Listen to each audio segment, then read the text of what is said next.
Bablu Srivastava, episode 4। Underworld से पहला संपर्क। बबलू पर पुलिस का दबाव लगातार बढ़ता जा रहा था।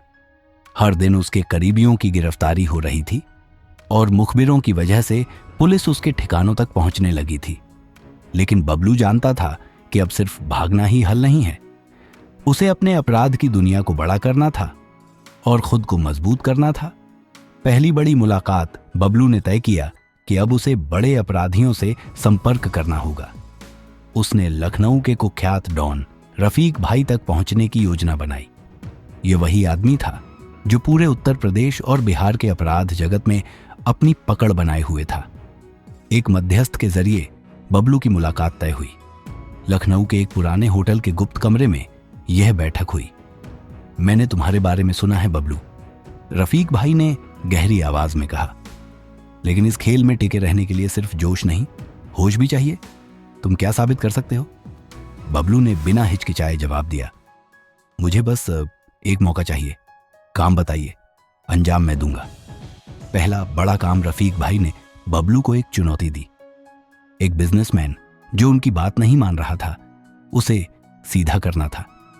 यह काम आसान नहीं था क्योंकि उस बिजनेसमैन की सुरक्षा मजबूत थी।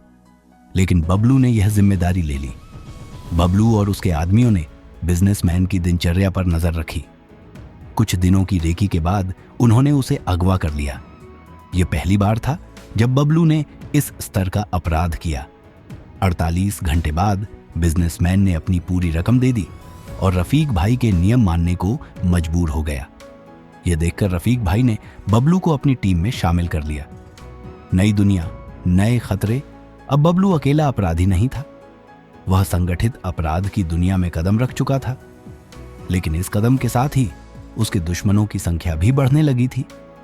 क्या बबलू इस नए खेल में टिक पाएगा या यह उसकी सबसे बड़ी भूल साबित होगी?